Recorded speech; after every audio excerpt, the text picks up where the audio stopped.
சனாதன தர்மத்தை நிலைநாட்டுறதுக்கான சனாதனத்தினுடைய தூதுவர் அப்படின்ற கோதாவில் இறங்கி இருக்கிறாரு. விரும்பினாலும் விரும்பாட்டினாலும் அவங்க வெளிப்படையாக சொன்னாலும் சொல்லாட்டினாலும் இது வரப்போகிற தேர்தலுக்கான ஒரு கூட்டம் தான் பண்ணுறாங்க. அப்படின்னா இது ஜாதி மதம் இதை மட்டும் சொன்னாக்க வேலைக்கு ஆகாது போல தெரியுது இந்த தமிழ்நாட்டில். அதனால இந்த மொழியையும் கொஞ்சம் கையில் எடுத்து பார்ப்போம். இந்த தமிழ் தேசியம் அப்படின்றதுக்கு எகென்ஸ்டா இவங்களை செட் பண்ண முடியுமா, போலரைஸ் பண்ண முடியுமா?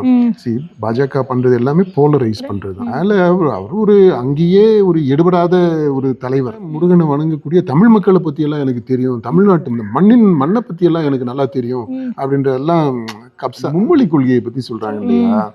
அதை அப்படி சுற்றி வளைச்சு சொல்ல வர்றாங்களாம். அதை நேரடியாக சொல்லிட்டு போங்கடா, அதுதான் இங்கே எடுபடாமல் போயிருச்சு. வயசுக்கு வரும்போது பயலுக பொண்ணுங்க அவங்களுக்கு என்ன மொழி பிடிச்ச இப்போ மாப்பிள்ளை பொண்ணு வேணுமோ அதெல்லாம் தேடிக்கிடுவாங்க. அதை பற்றி நம்ம இப்போ ஒரி பண்ணிக்கணுன்ற அவசியம் கிடையாது.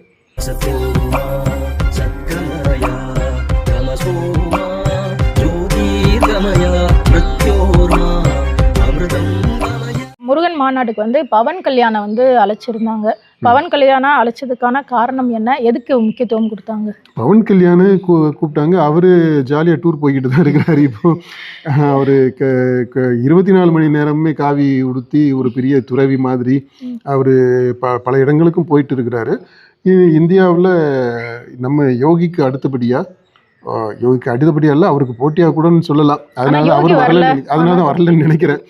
அவருக்கு ஈக்குவலா அல்லது அவரை விட மேல இந்து மக்களுடைய இந்து தர்மத்தை சனாதன தர்மத்தை நிலைநாட்டுறதுக்கான சனாதனத்தினுடைய தூதுவர் அப்படின்ற கோதாவில் இறங்கி இருக்கிறாரு.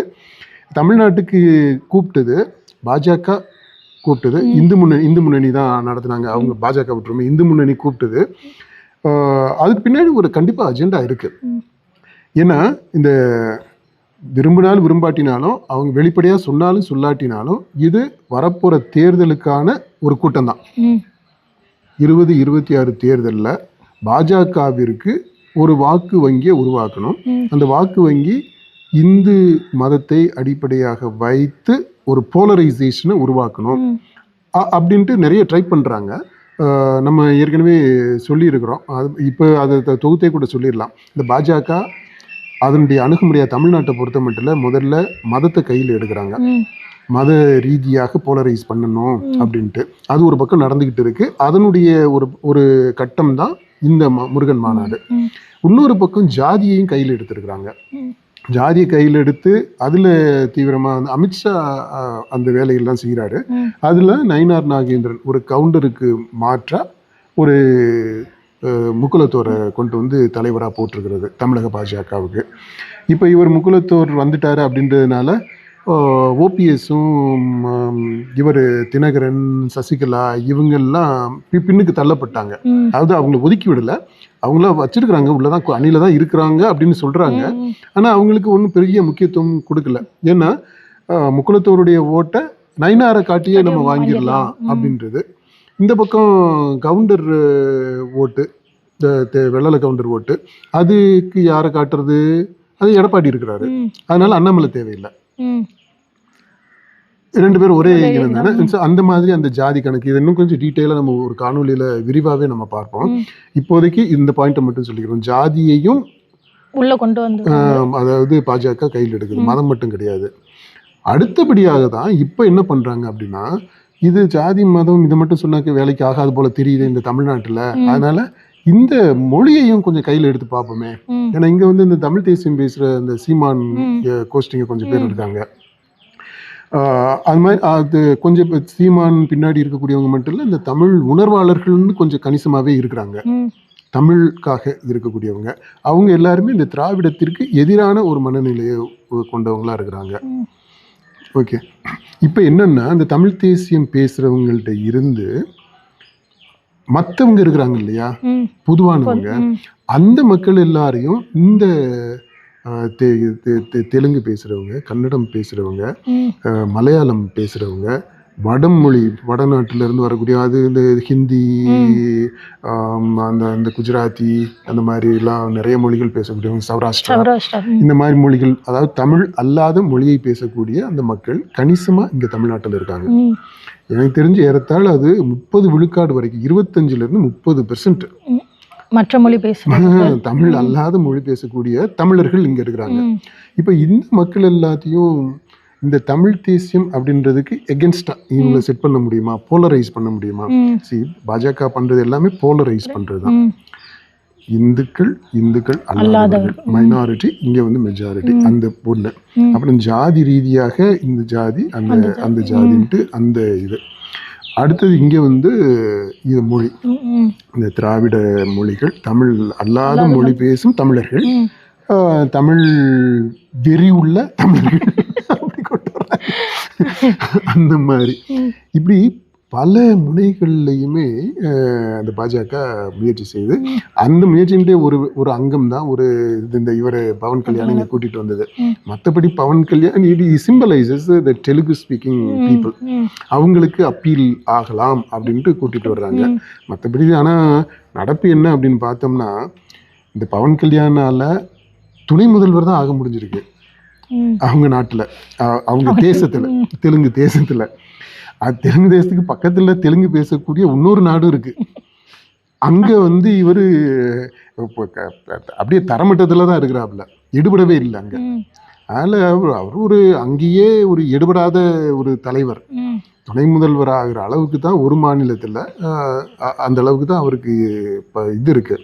அதுவுமே இது பிஜேபி அப்புறம் இவர் நாயுடு, சந்திரபாபு நாயுடு அவங்களுடைய தயவுல தான் இந்த இதுவுமே வந்திருக்கு.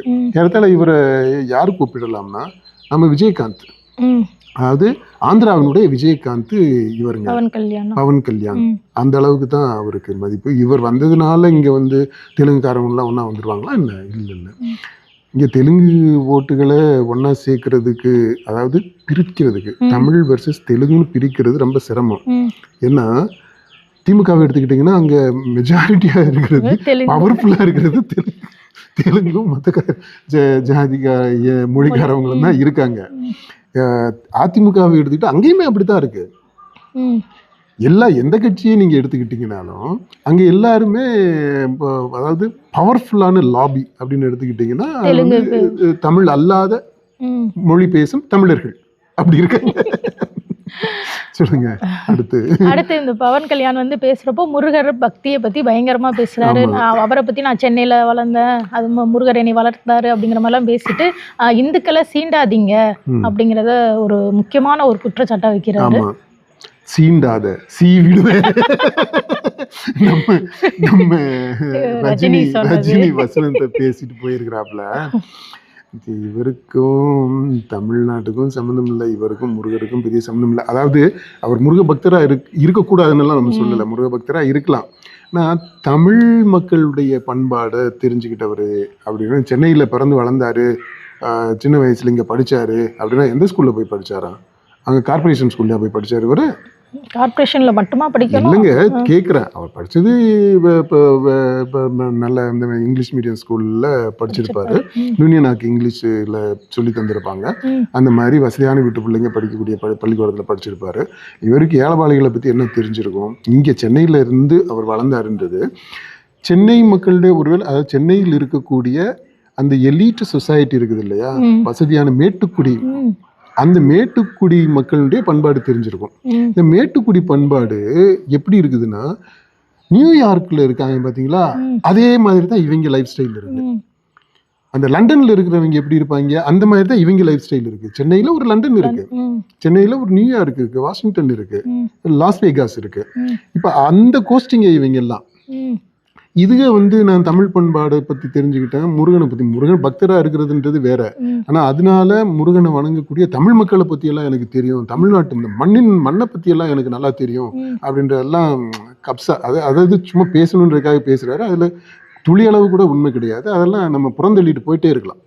அடுத்து பார்த்தீங்கன்னா பாஜகவுடைய மாநில தலைவர் நயினார் பேசியிருந்தாரு, தெலுங்கெல்லாம் கற்றுக்கோங்க, பக்கத்தில் மலையாளம் இருக்குது, இது மாதிரி ஏதாச்சும் அடிஷ்னலாக ஒரு மொழியை கற்றுக்கங்க அப்படிங்கிறது சொல்லியிருக்கிறாரு. ஆமாம், அதெல்லாம் நல்ல விஷயம் தான். அவருமே தெலுங்குல பேசினாரு, தெலுங்குல மாట్లాடினாரு. அப்புறம் ஏன் கர்நாடகா விட்டுட்டாரு? கன்னடாவிலே மாத்தாடி இருக்கலாமே. என்ன கன்னடம் பேசுறவங்களாம் இங்க ஒரு குறிப்பிட்ட பெர்சன்டேஜ் இருக்கிறாங்க, ஒரிஜினல் கன்னடம் பேசக்கூடியவங்க. தெலுங்கு பேசக்கூடியவங்க என்ன கணிசமாவே இருக்கிறாங்க. அதனால ஒரு மொழியை கத்துக்கலாம். எந்த மொழி வேணாலும் கற்றுக்கலாம். மலையாளம் கற்றுக்கலாம், ரொம்ப நல்லா தான் இருக்குது மலையாளம் எல்லாம். இந்த பாரதியார் தான் பாட்டே பாடியிருக்கிறாப்புல இல்லை, சிந்து நதியின் மிசை நிலவினில் பாட்டு, அதில் பூரா சுந்தர தெலுங்கினில் பாட்டி சேர்த்து தோணிகள் ஓட்டி விளையாடி வருவோம் எல்லாம் பாடியிருக்கிறாப்புல. அதெல்லாம் நம்ம செய்யலாம், பாட்டு பாடலாம், டான்ஸ் ஆடலாம், எல்லாமே செய்யலாம். இவங்க என்ன சொல்ல வர்றாங்க அப்படின்னா, அந்த மும்மொழி கொள்கையை பற்றி சொல்கிறாங்க இல்லையா, அதை அப்படி சுற்றி வளைச்சு சொல்ல வர்றாங்களாம். அதை நேரடியாக சொல்லிட்டு போங்கடா, அதுதான் இங்கே எடுபடாமல் போயிருச்சு. அதுக்கப்புறம் அப்படி ஒரு சாக்கு இப்படி ஒன்று அப்படி ஒன்று சொல்லி சுற்றி வளைச்சு அப்படியே நைஸாக பேசி கொண்டு வந்து திணிக்கிறாங்களாம். ஒரு மொழியே சிரமமாக இருக்குதுங்க. தமிழை நம்ம பிள்ளைங்க ஒழுங்காக கற்றுக்க முடியல, ஒழுங்காக பேச மாட்டேங்குது, எழுத மாட்டேங்குது, அதை ஒழுங்காக சொல்லித்தர மாட்டேன்றாங்க. முதல்ல செய்யட்டும் ஒரு மொழி கொள்கை, அதுக்கப்புறம் தெலுங்குகளுங்கெல்லாம் பார்ப்போம். அவன் வயசுக்கு வரும்போது பயலுக பொண்ணுங்க அவங்களுக்கு என்ன மொழி பிடிச்ச இப்போ மாப்பிள்ளை பொண்ணு வேணுமோ அதெல்லாம் தேடிக்கிடுவாங்க. அதை பற்றி நம்ம இப்போ ஒரி பண்ணிக்கணுன்ற அவசியம் கிடையாது.